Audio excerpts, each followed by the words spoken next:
Hi, this is Sam Mullen here at Atlas USA, and I'm going to give you some pointers today for Droplitz, the addictive puzzle game from Blitz Arcade. Droplitz is now out on PSN, XBLA, PC, and iPhone. At first glance, Droplitz appears to be a casual game, but it's actually pretty challenging and requires some strategy.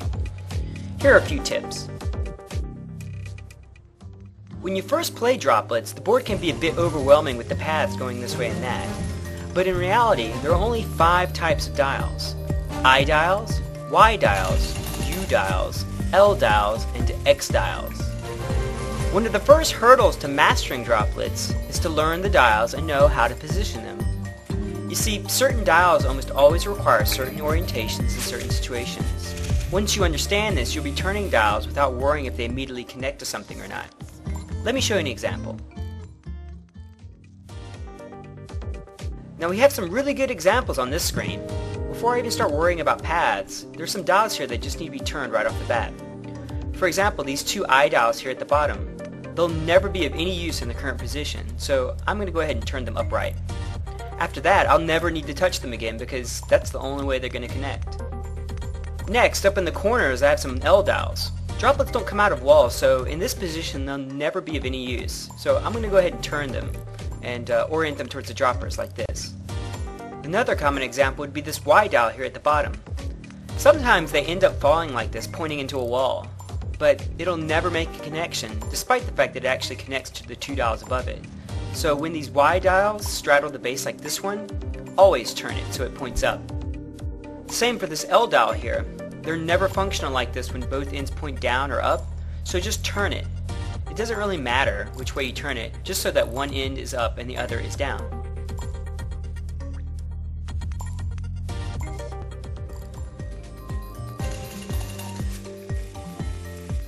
Getting into a habit of turning the pieces into certain positions like this will increase the likelihood of getting connections during and between rounds, so this is a really important first step.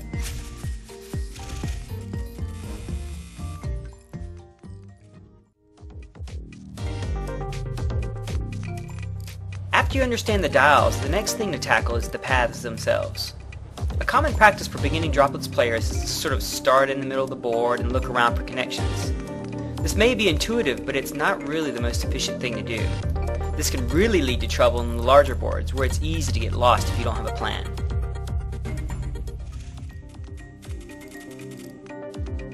Since the point of the game is to connect the 2 ends of the board, I would recommend starting at the top or the bottom, rather than the center. From there, sweep up and down, turning dials as you go. If you run into a dead end, it's usually at the opposite end of where you started. No sweat. Just start over again by tweaking the path you made, or switch to another dropper or collector and try again. By performing this sweeping pattern, you're pretty much guaranteed to find paths and do so more efficiently. On top of that, you'll put the dials in more or less an inline position, so ultimately you'll have a lot more accidental path creation, which is always nice.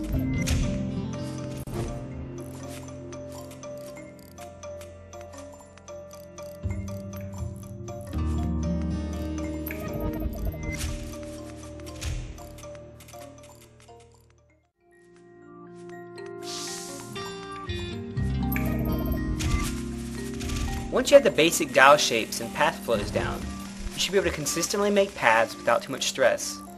At this point, the game takes on its zen-like appeal and you'll find yourself immersed in the game's music and environment. But don't get too relaxed.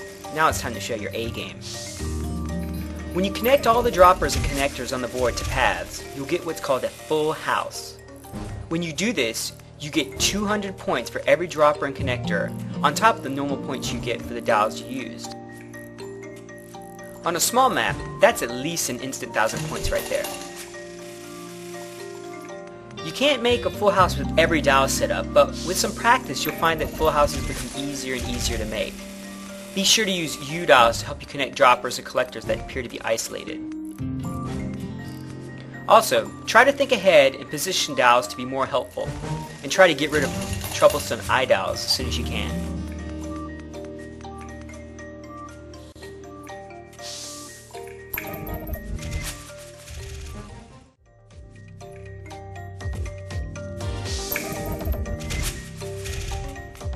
Now that you're able to make full houses when you need to, let's take the next step. Next, you'll need to understand the multiplier system. Every time you make a connection, your multiplier, displayed on the right side of the screen, goes up by 1. This includes making a single new connection or adding dials to an existing connection. On a small board, you can usually get about a 5x multiplier without too much work. For example, watch here as I make a single full house. This should give me about 1,500 points or so by itself, but when multiplied, it actually nets me over 10,000 points. And that's just with a 5x multiplier. What if you had a 50x multiplier? Now it's time for the really crazy scores. Most of the time, you can only get about a 5x to 10x multiplier before the dials clear, after which your multiplier resets. But you can keep your multiplier and roll it over into the next round by performing what's called a chain reaction. A chain reaction is basically when you form a connection instantly as the new round starts. This is performed either by luck or setting up your next connection and locking it in while the new dials are falling into place, like this.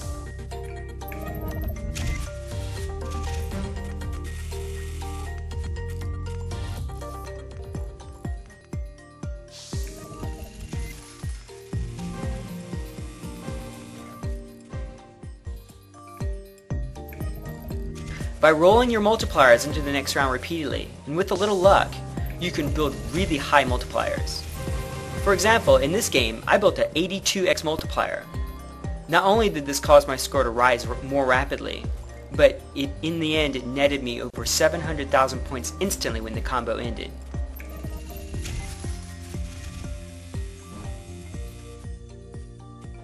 Man, I wish I had gotten a full house there.